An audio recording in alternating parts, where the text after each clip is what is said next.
Good morning, good evening, and welcome back to Rarity channel. I'm your host, Andy, and today I'll be having a chat with Roger Moy, an artist from Chicago, USA. Roger has an interesting way of transposing his thoughts into art. Let's see what's that all about. Oh, good morning, Roger. Good morning, Andy. How are you doing today? Just right. So, Roger, tell us a little bit about yourself. What kind of art you're doing and what defines it, where it's all coming from?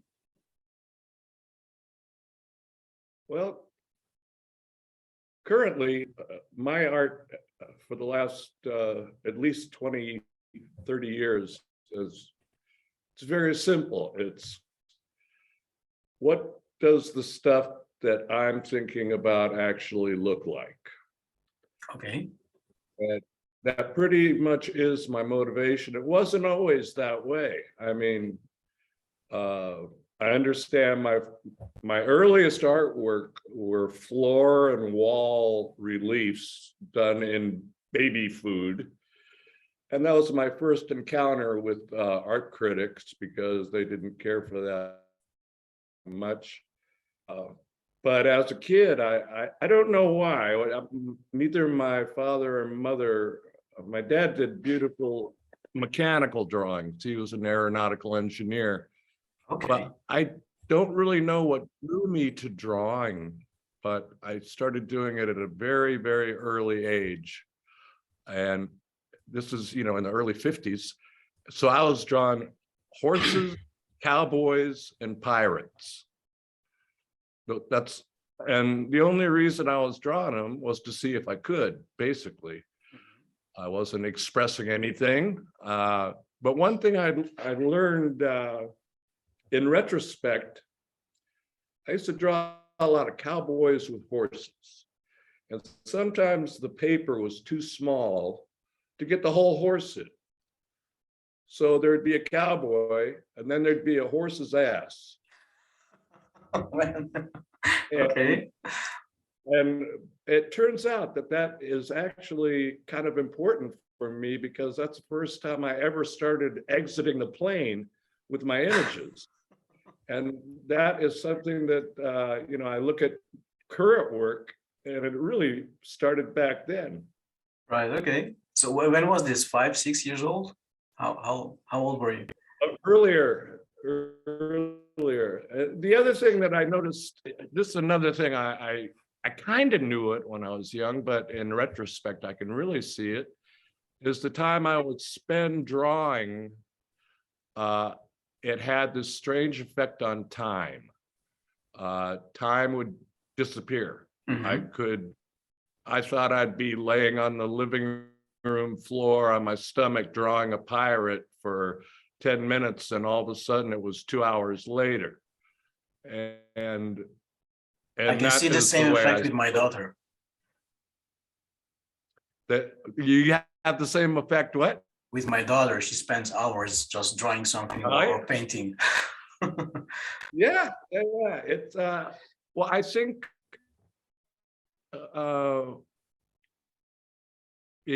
it's actually, I guess, a form of meditation. Meditation is to turn off the outside sound. Absolutely. Artwork definitely does that. So. Absolutely. So, I mean, this love to art, it led to university, right? To the School of Arts in Chicago, or was it even earlier? Well, actually, in undergraduate school, I was in Long Beach in Southern California. I fell in love with ceramics, specifically throwing on the potter's wheel. And I guess at some kind of facility, I got good at that quickly, and eventually was asked to start a production pottery factory, and which I did.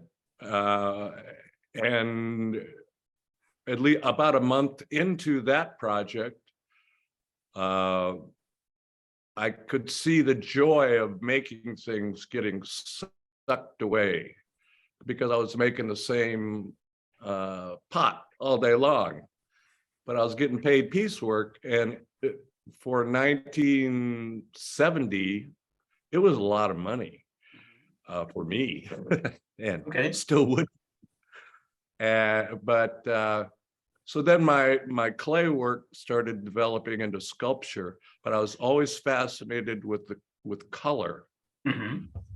So that was a particular period in ceramics where there was kind of this funk movement where people were they're switching from stoneware to low fire things where they could achieve a lot more controlled color.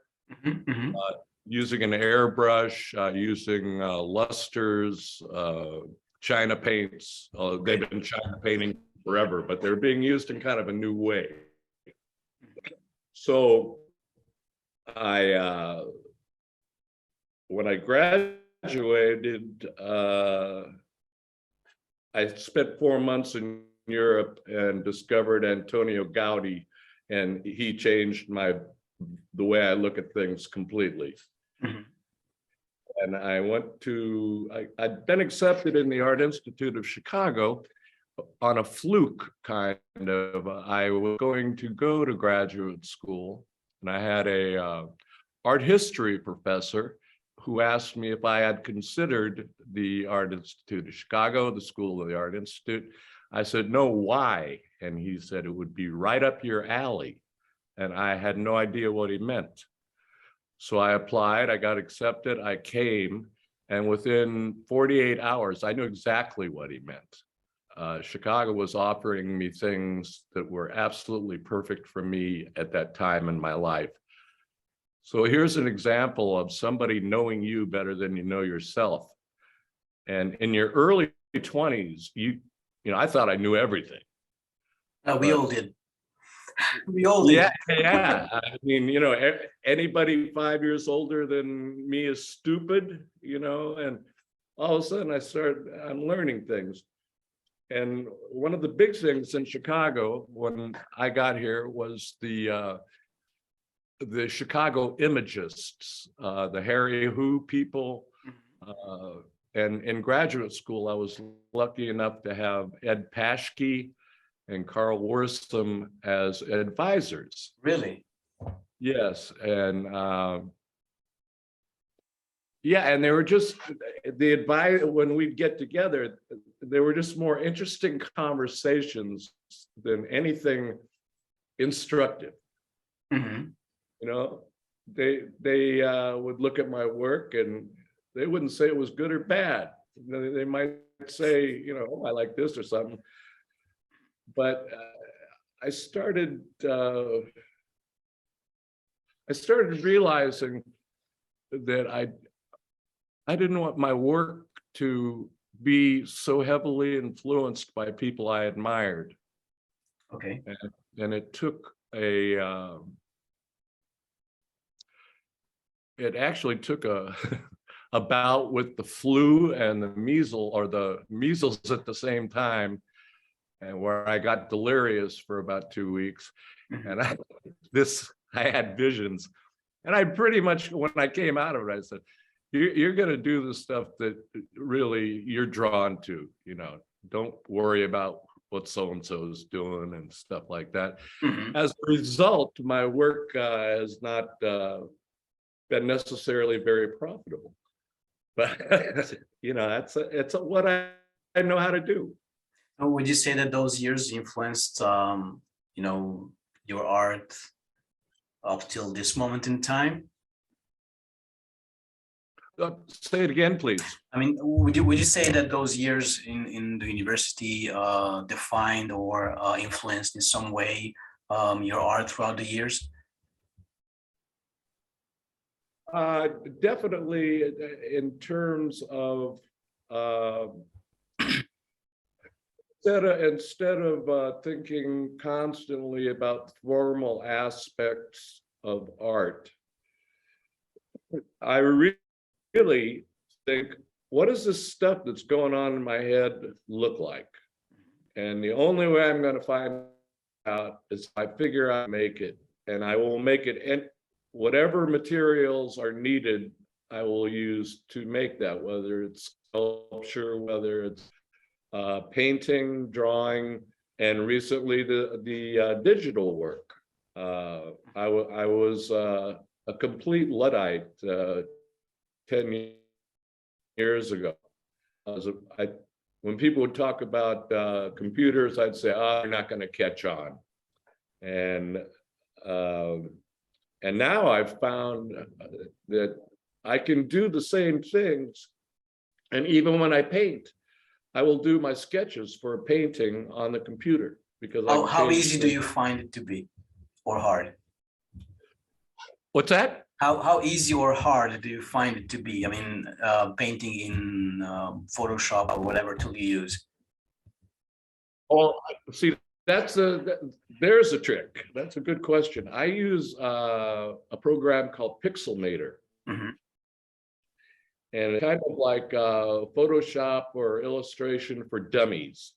Okay. And I passed that test with flying colors. It's a very intuitive program. In fact, they updated it. So there are 2 versions of it now, and I got the new version and I couldn't figure it out. I had to go back to the original version because it happens. I mean, and even the original version, I'm sure I'm only using 50%, 60% of what you can actually do with that program. And I'm getting a little bit, I'm getting away from painting so much because I'm able to achieve the same thing on the computer. And my painting, which usually involves airbrushing or spraying of some sort, all kinds of different materials, requires tons of prep work, taping, briskets. I can do prep work for 3 hours to do 5 minutes of painting. And I love that because when you pull a tape, it's like Christmas every day, you know, it's fun to do. But I can achieve the same sort of end on the computer. And it's, you know, I mean, you can just delete the damn thing, or you can change it. You can, you know, pull things from everywhere. It's, I really, yeah, I'm shocked at how much I like working on a computer now. I don't think I could live without it. But, although I do a lot of drawing. What happens with the final product, with the final piece that you've created on the computer? Is it going to a gallery? Is it going on your wall, you know, behind you, or are you selling it somewhere? There's the rub in the ointment, the fly in the ointment. I have not been able to figure out how to monetize any of that stuff. In fact, when I originally started doing the digital work, I thought it looked fabulous until I realized I was doing it at a resolution of 72, which basically you can't. So it's only in the past year that I've been, you know, upping the resolution and the DPI and things like that. But I didn't know they look great on the screen, you know. So I'm really, that's what drew me to the NFT thing, because I'd heard so much about it. And a friend of mine he handles some of my work in his online gallery. He asked me if I wanted to, you know, look into this. And at this stage, you know, I'm willing to try anything to see if, let me put it this way, Social Security ain't cutting it by itself. I hear you. You know, and and I mean, even as a kid, if you decide you're going to be an artist, the first thing you have to realize is that you are going to need to have a job. You need supplemental income. There are very few people that I'm going to be an artist, and all of a sudden the gallery grabs them and, you know, starts selling out all their shows. That didn't happen to a lot of people. But But it's happened now to you. I'm kind of, well, I never I've had good years and bad years making art. When I was doing in the 80s, I did a lot of design work for bars and restaurants, interiors, Mhm. where I was climbing, scaffolding and spraying things, and then I fell through a floor and hurt my knee, and I was kind of out of the picture for a while. And if you're out of the picture for a while, the phone stops ringing real quick. Okay. So, yeah. So I'm constantly trying to figure out ways that, what I do, if somebody likes it, it's just like, it's no different than being a plumber or an auto mechanic or anything. It's a job. I kind of think it would be fair to be paid for it. Mhm. So you buy on It's LinkedIn unreasonable. says that you've been able to, or you were fortunate enough to be able to work in this field, and also help others. What's that all about? Well, I taught I taught at the Art Institute for a little bit. While I was there, I taught something called Young Artist Studios, which was Mhm. ages 7 to 70. And that was very, very interesting, because we were doing things back then that they would not allow you to do today. Such as? Things, safety. Well, Ah, okay. I don't know if you're familiar with raku firing. It's a way where most of the time, if you fire ceramics, you put it in a cold kiln, you close the door, you slowly heat it, boom, boom, boom. Raku is where you heat the kiln up to temperature first. Then you open the door and put in stuff Mhm. right into the fire, and it only takes about 10 minutes. Then you take it out and you throw it in something that will help it reduce sawdust, leaves, anything. It can be kind of dangerous, and I was doing it with 10-year-olds and things like that, and they were having a ball. Nobody got hurt, but Right. we would have gotten sued if we would have done that in the 21st century. Probably, yeah. And then at the tender age of 60 in 2010, I found myself in a treatment center for drugs and alcohol. And the most surprising thing was that, God damn, I loved sobriety. Nobody was more surprised than me to find that out. I loved it. And I was approached by some people who ran a treatment center to conduct art therapy sessions. And they wanted to start a program, but they found out people who have that credential in art therapy are very, very expensive. So they settled on the closest sober artist, and that was me. So that has been the most fulfilling job I've had in my life. That's what I wanted to ask. Mhm. Yes, it really, some people, I also drove Uber for 5 years. This is connected. And I remember picking up somebody one time, and this person says, "I know you." And I looked and I said, "I refresh my memory. And she said, you're the art guy from such and such a treatment center." She goes, "You're the reason I'm still sober." Wow. And Jesus Christ, what a fabulous thing. That made your day. Yeah. And also for me, it was interesting because I learned that I was pretty good with dealing with frustration. Mhm. Because believe me, I got a lot of return customers at that job. But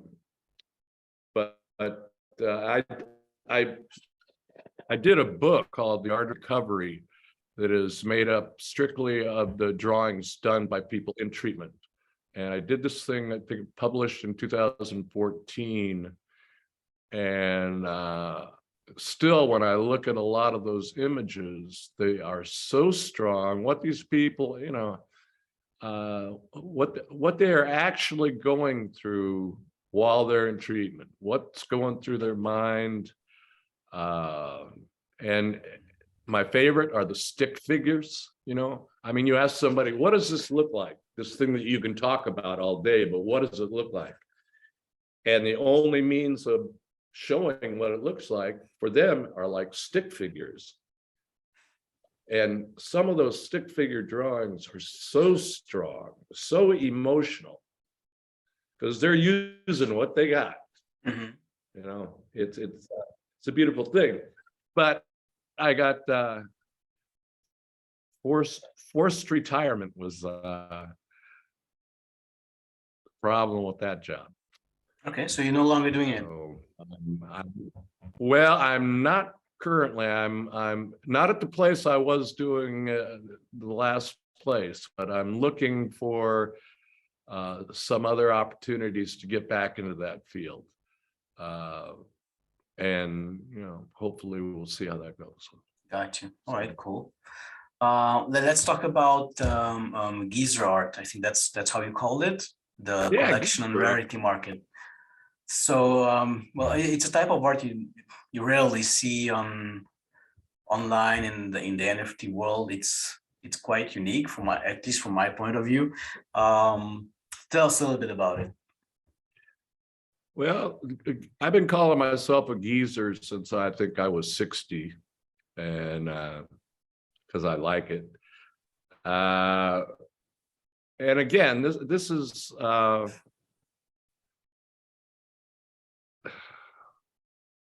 I make these images because I just kind of have to. I really have that curiosity.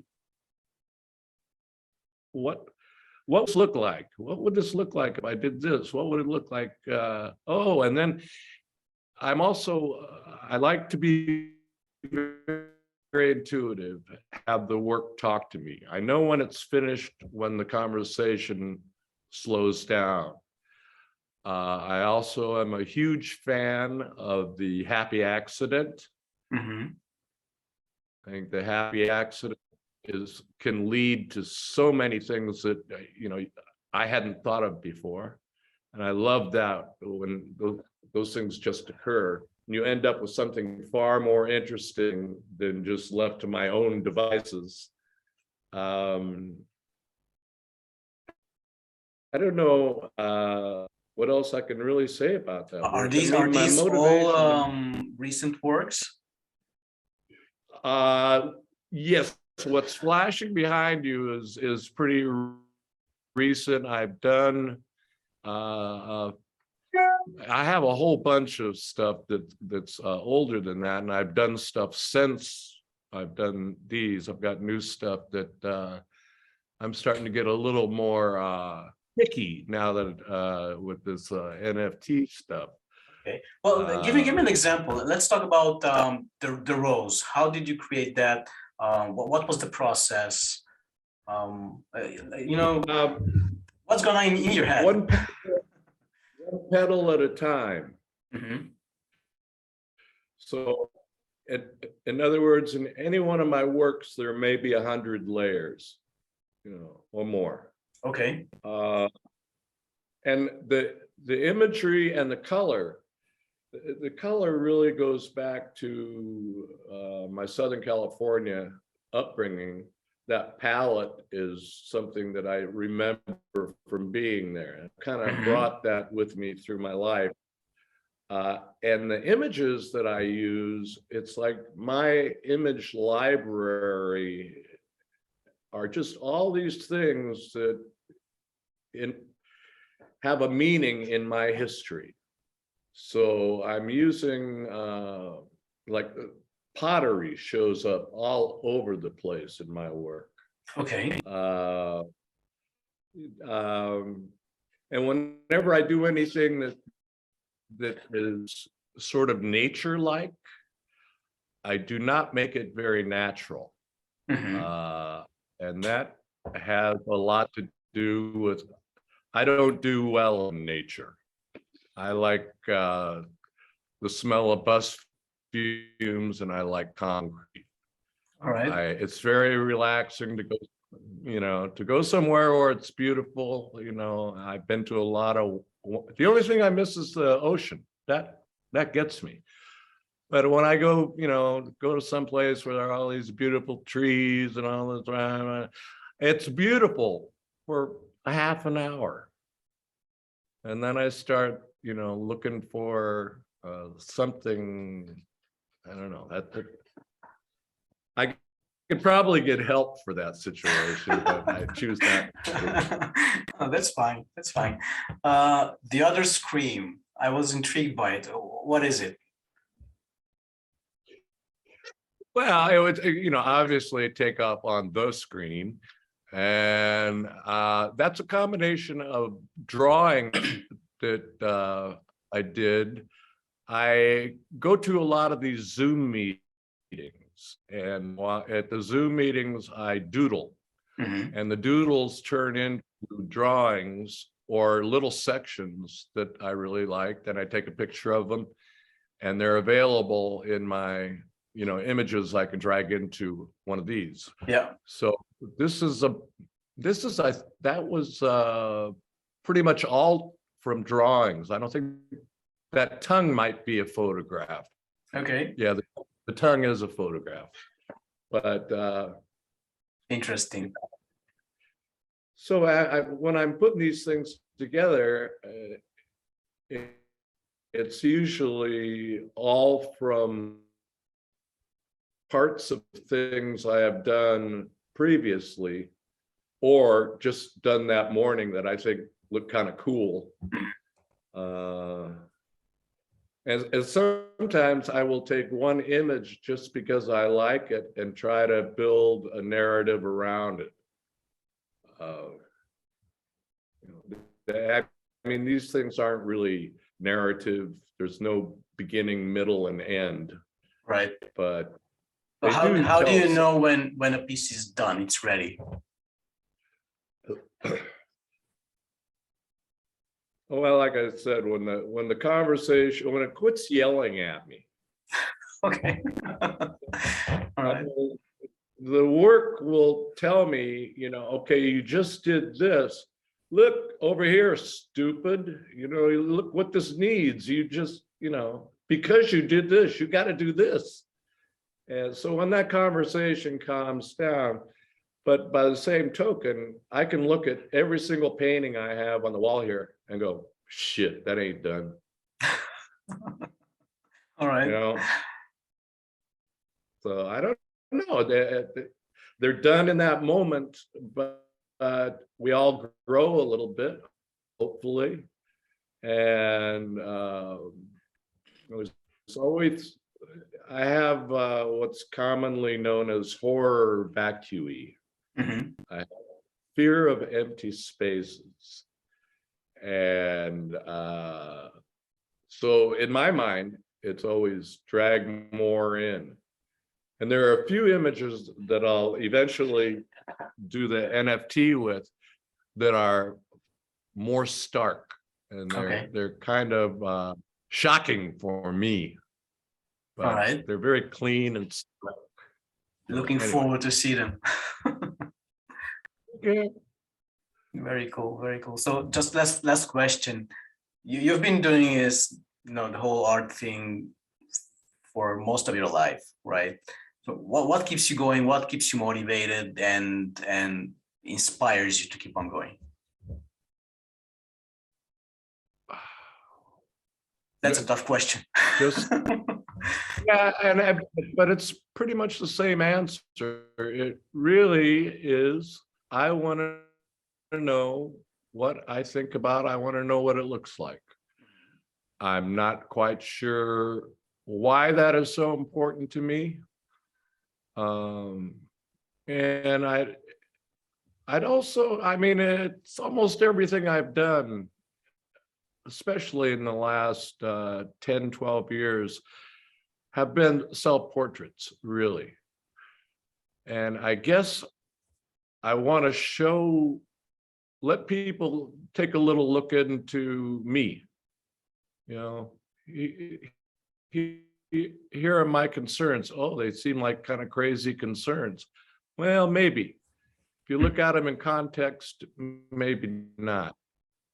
I think you're the first person that says that, okay, look, these are my thoughts. I'm not looking at the view, I'm not painting the view, I'm painting my thoughts. I'm painting whatever is going on in my head. That's pretty amazing.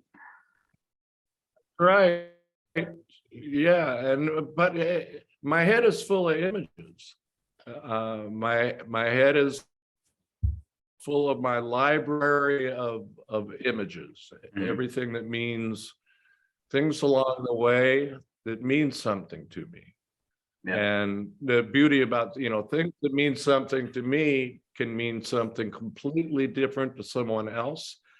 And if someone tells me what my work means, I always tell them, you're absolutely correct, even if it has absolutely nothing to do with my intention.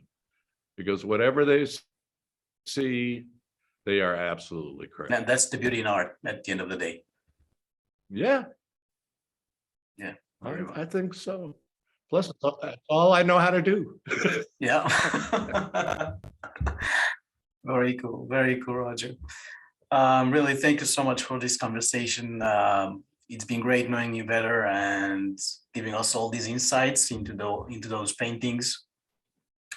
So I really appreciate it, and looking forward to have these online so more people can get to know you and your art. Thank you so much, Andy. This was a lot of fun. The trip down memory lane. Yeah, absolutely. So talk soon, Roger. Thank you very much. Okay, thank you. Cheers. Bye-bye.